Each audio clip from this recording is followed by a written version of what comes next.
And what you'll find that this course directly leads you into a course next year called Introduction to Research, and then that will lead you into a course in your third year on research, on doing a research project. So I want to give you a taste of the language of research today and how we know what good research is. And this will give you another step up from where our previous students were, because at previous years we wouldn't even tell you anything about what research is in the first year. We would just go straight into just saying, just crap it all out, that's all you need to do, don't worry about it. So, the secret to understanding, oh we've done that already, the secret to understanding what is good research is knowing that, oh yeah, it goes down that way, is knowing that the purpose of research generally is to make knowledge. That's how people see it. And the way that I say it is actually, we are all born researchers. As soon as we're babies, we're born researchers, because we're using all of our senses to make meaning of the world around us. You know, when we're learning new words, that's research. Look, mummy, a cat, no dog. Piaget would call it assimilation and accommodation, because researchers like to give it really big words. But for me, really, that kid is a researcher. They're exploring their world around them. And when I teach the research methods course, what I tend to tell people is what's happened is over time, researchers have shifted up hills to what we call ivory towers. It's a joke for universities. And they start to create a whole new language that makes it seem like some people are researchers and some people aren't. The reality is, we are all born researchers. Even when we're a carpenter learning the trade, there's an element of research involved, an element of generating knowledge and making knowledge. But in the formal sense, and here are some of the key language terms that I want you to come to grips with. There are 3 types of research, and you'll hear researchers always talking about this. And in your actual analysis, or the last section of the CRAP table, and I notice that some of you have decided not to use the table itself, but to write in sentences. That's fine.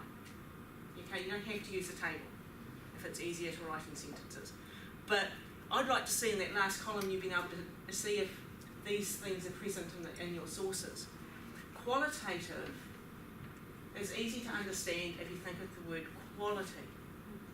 Qualitative equals quality. And quality means, for researchers, stories. We want to know stories. We don't want to know anything else but stories. Whether those stories are told to us in pictures, through voices, through living in a community, we want a quality story. One that makes sense to that community. Quantitative, you've got the word quantity at the beginning of it.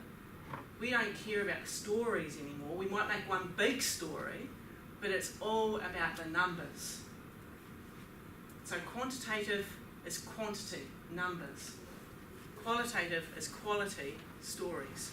Mixed is when you bring the two together. So you might have some numbers and some stories. So I might go out and interview, I might go out and survey 1,750 students about their experiences going to university, and then I might do interviews with 20 students about their experiences. So that would be considered mixed, because the survey I'll just give the numbers of in my research report, and the interviews I'll just give the stories of.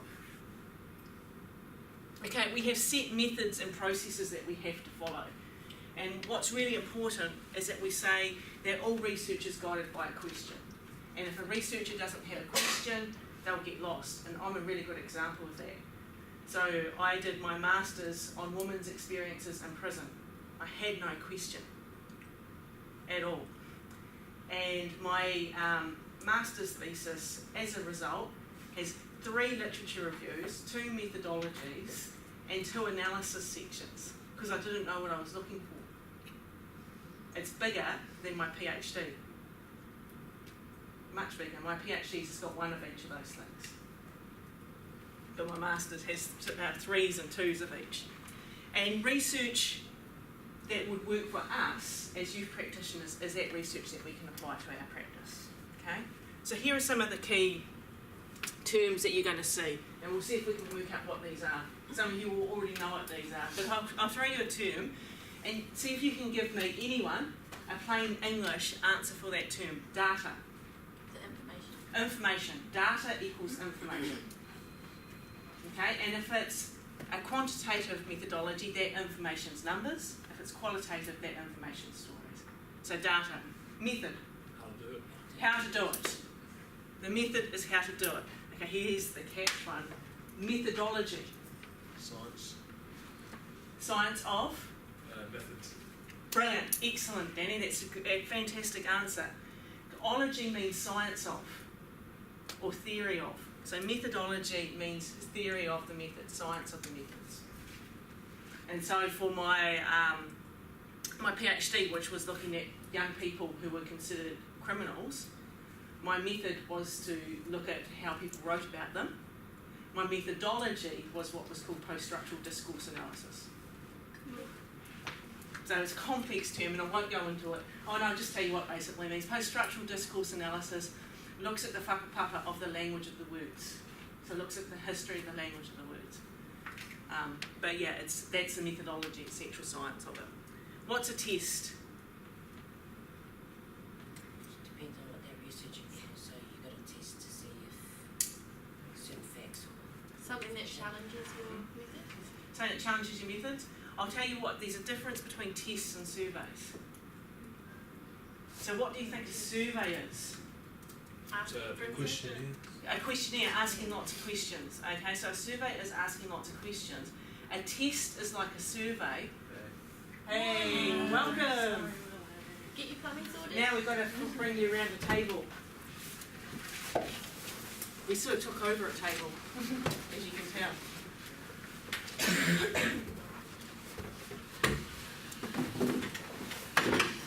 Yeah.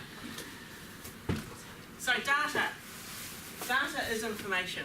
Method is how you did it. We've got some spare PowerPoints. Cool. Method is how you did it. A survey is a questionnaire that you have designed. A test is a set of questions that scientists themselves have designed that you cannot change at all.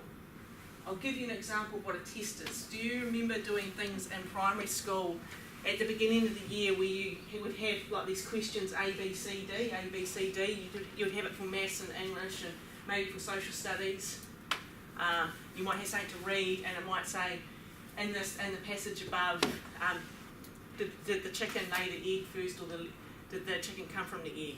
And you'd have to go A, B, C, or D. Can you remember doing any of those sort of testing at school? Yep. They're called PATs. Yeah.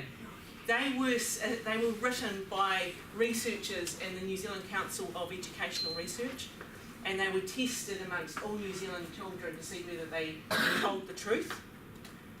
And as such, teachers aren't allowed to change them at all. They can't change a single question on them. But do you recall also sitting with your teacher individually reading a book with them? And they might take notes or something?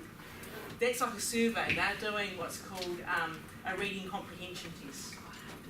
Yeah. So the PAT reading comprehension test couldn't be changed at all, but when you sat with your teacher and did it, it could be changed. The teacher could change it to suit you. Okay, interviews. What is an interview? Getting questions. Answers. Questions by... The head of something like that. How would you do an interview? Would you do it with a piece of paper and give a piece of paper to someone? Sometimes. Verbal. It's often verbal. Okay. Often verbal. What's a focus group? What's that? A group that you're studying, a focus group that you're working on, you'll often do group activities with them to get information. You'd often do group activities. What do you think an observation is as a method? Analysing and looking at things. Yeah, analysing and looking, and actually observation is one of the hardest research methods to use. We learn that because it's actually really hard to actually do it. A literature review, what do you think that is? Studying a book and saying what your opinion of it is. No, I can say no to that. It's just like English, eh? And literature is all, it'll be in the language that you're actually researching. So if you're in Spanish, you do a Spanish literature review. Te reo, you do a te reo one. So a literature review is looking at the whakapapa of all the research that's gone beforehand and writing about all the research. So you'll see a literature review is absolutely full of references. Absolutely full of references. Okay, so a literature review is looking at all the research that's happened beforehand. Okay, what's an analysis? Talking points about things. Yeah, answering your questions with talking points about it. Yeah. Then we get into the maths, and someone said this class isn't about maths. This word significance, I'm not going to ask you what it means in a researcher term, but I'm going to tell you something that is really important. It will only be used in quantitative research, quantitative being quantity and numbers. It's only used in quantitative research, and when you see that word, significance, you'll find that researchers are saying this is an important finding. Now what this means is if you're talking about anything that you're doing in a program, you should not use the word significant unless you're actually doing quantitative research, because you'll be misusing it. So if I said it is significant that this class, that everyone in this class did extremely well on their first assignment, if I said it is significant for that, then I actually have to have stats, I actually have to have numbers to prove it, and then I actually have to compare it to the previous classes. I can't say that. This class is too small to say that, and the previous classes are too small for me to say it's significant. But I can say, hey, well done, compared to the other classes, you have done extremely well. As soon as I put the word significant in, then I'm making myself accountable to my numbers. Do you know what mode is when it comes to numbers? Test on maths at school. The most common number, yeah. And mode's often used for things that you can put things easily into boxes. So, like gender, to be honest, that is a mode box. I'm not saying mode between two different genders, but there are boxes that you can put people in, and then you can say, right, the most people at this school are female. Most of the students are female. So when you see most of, it's often mode, the most frequent. What's medium?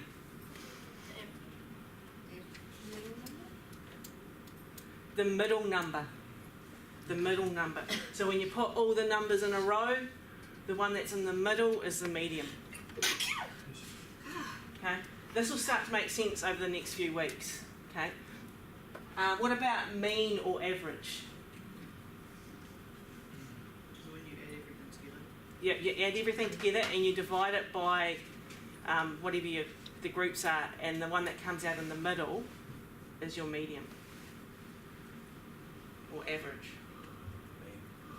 Okay. What do you think theme is in research? Background of things. Now that will be the literature review, the background, yeah. The theme of the You'll research. call it The theme. Whether it be youth development, that would be Yeah. the theme Mm. of that research. the concept you're working with. Topic. It falls out of the topic. So when you're doing the analysis, the theme is the story that comes through. I'm not expecting you to know all of these words directly today. We're going to encounter these words, and what you'll find is today is my last class with you, talking to you about the boring stuff of how to read. And I was meant to actually then go on to teach you how to write, and I've decided I'm not going to stand in front of you and give you lectures on how to write. Instead, we can use those days like tomorrow and Friday for that, or your assignment feedback, because you're actually all extremely good writers. So in the next 3 sessions, next week we're going to actually focus in on video addiction, and I'm actually going to give some teaching around that, because it'd be really good to actually get some teaching on that sort of stuff, and show you some really good resources. And then we're going to actually apply these skills into that context. The week after we will look at poverty. Same thing, we'll look at the actual topic and then apply these skills into reading about that topic. And then the final week we'll look at cyberbullying and depression, because they're related a bit. And again, we'll look at the literature and then go straight, apply these skills into it. So So you will be more finding, you might find these classes in the next few weeks actually a little bit more interesting, I hope. Because you don't come and get, now for the next you read this sentence and this sentence. No, sorry, going off the paper. So the theme is the story that comes through. What about percentage? Is that the how much? The study? Yeah, you get percentages and numbers? Yeah. A percentage is a number, isn't it? And it's normally, what's the highest percent you can normally get? 100. 100%. So here's another secret for you that we will learn to read about as well. You should only use percentages if you've got 100 or more participants. So if you're running a youth development program and you have to do an evaluation, which you will at some point have to do an evaluation, which is a type of research and often mixed, and you only had 10 kids in that program, and you said 100% of these kids finished this program, you're misusing percentages. But if you went 10 kids finish the program, all of the kids finish the program, you're not misusing percentages. I'm teaching you these skills now so that you don't get laughed at later on by people like the Ministry of Youth Development, which in the past I have actually been involved in when they've gone, these youth workers don't know how to do research because they have to do evaluations for us and they're misusing percentages. They're using that word significant and they shouldn't. They don't know the difference between the mode and the medium. When they say on average our program is attended by girls, no, actually tell us what the mode is. What do you think triangulation, what shape comes to you out of that one? Triangulation. A triangle. Now this is very important for qualitative research. Qualitative stories. When we did the brainstorm around the Jenga, Anthony talked about some research actually might not be correct. It may be falsifiable. In qualitative research, the stories that you tell won't apply to everyone. But it's really important that those stories are true in themselves. So for example, if I was to find out what Wainoiamata High School was like for students, I would not just talk to students. That only gives me one part of the story. I would actually might go and do an observation of the school and see what it was like, and I might talk to some of the support teachers. There are 3 sources. It's a triangle. If those 3 sources tell me the same story, I know I've got a pretty consistent story. So triangulation means more than 3 sources at least, I should say. 3 sources of data, and it's qualitative. You will never see a quantitative person saying we triangulated our data. Okay.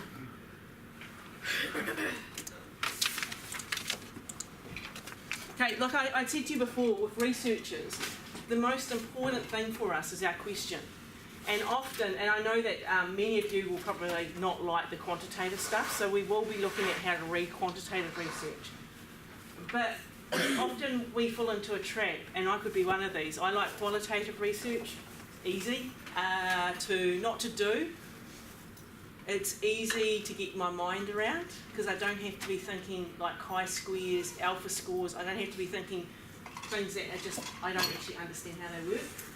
But I can easily work with stories. And so I could fall into a trap of writing a research question that actually doesn't ask for stories. Your research question will determine the type of research that you're doing, whether it's quantitative or qualitative. So how effective is indicating it wants some numbers. If something's effective, I need to see some change and some numbers. How effective is the student health services at reducing suicide at Victoria University was a question that we had when we were up there. Victoria Uni has one of the highest suicide rates amongst the tertiary institutions in New Zealand. And so the student health, we were really keen to know how effective their service was at actually getting those numbers down. So I'll exaggerate, this is not true at all. Imagine 1 year 200 kids took their life at Vic. It hasn't happened at that number. How effective is asking me, when the student health comes in, is that number going to drop? Is it only going to be 2 students next year? That's how effective numbering of that. I also might want mixed there. I might want a story or 2 in it as well. But how effective or how well do students do, that's asking for numbers. At Welltech, at every tertiary institution in New Zealand, we want to know how effective our teaching, and our student services are for your success. The way that we do that is we have some of your stories, we get your feedback consistently, but as Wendy and I will pick on, Wendy and I will know, there's often lots of numbers thrown around in the reports too, because at the end of the day, that's what NZQA want to see. If our programs are effective at supporting you to succeed, then the success numbers in our programs will go up. If we just answer that question with stories alone, NZQA will come back to us and go, we need the sound data, we need the solid data, we need the real proof, not just a story. But what are the experiences of students on the BYD? That's a qualitative one, that's wanting stories. It'd be really horrible to answer that question with numbers. Really, really mean to answer that question with numbers. When we're answering our question, we're also keeping in mind how much money we've got, because research actually costs money. You can't do it for nothing. I do a lot of research on the back foot, but like even for me, I have a program called Navivo, which I use for my analysis. That program alone can cost $5,000. It's just a computer program. We've got for you here Mendeley to help you with your referencing. I use EndNote at home, which is what a lot of researchers use. That one costs $500. So even just the computer software that we use costs money. If I'm doing research with young people, I will always bring Kai. That's going to cost money. We have to take into account that. Transport, all of those sort of bits and pieces, and salary and wages. So we have to think about that. Time, money and context. So where we are in New Zealand and all that sort of stuff. And I have to start to re-hone and reshape. I got selected for what was called a Commonwealth Scholarship to go and study and do my PhD in Canada. And my research question was still around what are the experiences of young people, and well, it was around the justice system in New Zealand. I actually had that research question, what are the experiences of young people in the justice system in New Zealand? The Canadian government weren't going to let me come into their country on a scholarship to study that. The context of my question is New Zealand, not Canada. I could change my question, yes, but I didn't, so I didn't get the scholarship. The question will also tell you what types of methods you're going to use. So interviews tend to be used for qualitative research. Focus groups tend to be used. They're all things that give stories. They're going to be used for qualitative research. Quantitative research is going to use tests and surveys. Tests and surveys. And the question will tell me how I'm going to analyse my data. So whether I'm going to look at my information for stories and themes, or whether I'm going to look at my information for numbers and themes.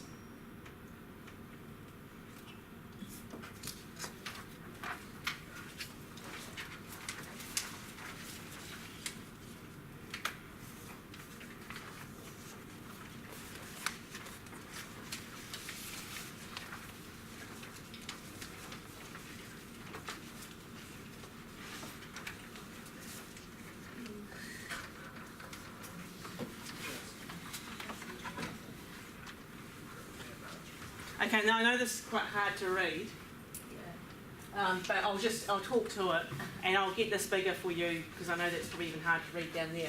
But we tend to have like 10 steps in research that we always follow, and like we say that researchers follow a set process. We always start with something we're passionate about. Up here it says a need, issue or problem. We always start with something we're passionate about. I was passionate when I did my PhD about young people in New Zealand and making a difference. And I was also very, very, very upset about how the media in New Zealand misrepresents our Māori and Pasifika young people, and particular Māori and Pasifika males. So that was my passion at the beginning. I wanted to make a difference there. Okay? The research then defines the topic. So I then read a whole lot of research that had already been done on young people, and found out that, hey, I really should look at not just the way that newspapers write about young people, but also the way that academics write about young people and government politicians talk about young people. So I developed a question, which is step 3. How do institutions represent and construct stories of youth and crime in Aotearoa, New Zealand in 2012. I left it in 2012 purposely because I knew that I only had 3 years to do a research study. So if I was like, I'm going to do this for the rest of my life, I'd be here for the rest of my life studying that same topic. So that's why I limited it to 2012. I also selected 2012 because that was 2006, way back, because that was the year that Bailey Kurariki Jr., who some of you may have heard of, but was ostracised in the media and created what we call a folk devil. He was seen as a representation of our children gone absolutely wild.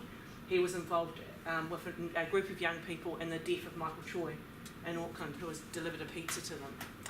And the kids sort of came about behind him and hit him with a baseball bat. Bailey Kurariki Jr. was the youngest kid in New Zealand to be charged with manslaughter and found guilty. He was 12, wasn't he, right? Yeah, he was 12 at the time. Talked about it.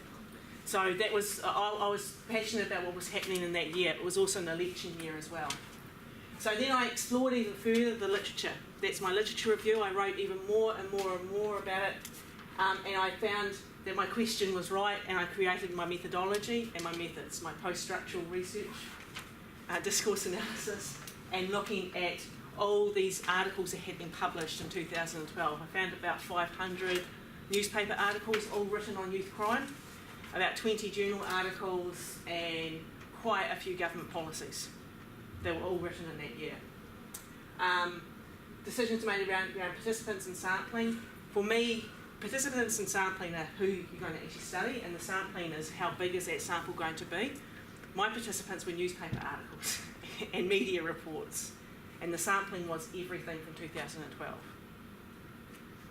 Then we developed our instruments and techniques. So how was I going to actually find all that stuff? Using databases, using what's called OIA's official information request. OIA's, yeah, official information request.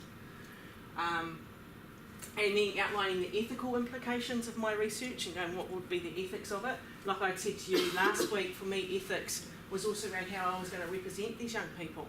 I wasn't going to actually call them youth at risk, because youth at risk tends to always have one picture in our heads. And you would have noticed that even with Bailey Kurariki Jr., I'm not going to label him in any way, because I'm aware of, he's now out of prison, but I'm aware of the implications of how we talk about people and how that could damage him for the rest of his life. I'm aware of every young person I'm writing about and how a simple use of language wrong could actually create a really rocky path for them, because other people would be quoting my research. I then collected the data and then I analysed it, found the themes in it, and I interpreted it. And then I wrote my report, journal articles, conference papers, and all that stuff. So, issue, topic, question, literature, methods, participants, instruments, ethics, data collection, presentation. Those are the steps that all of us will follow as researchers. All of us.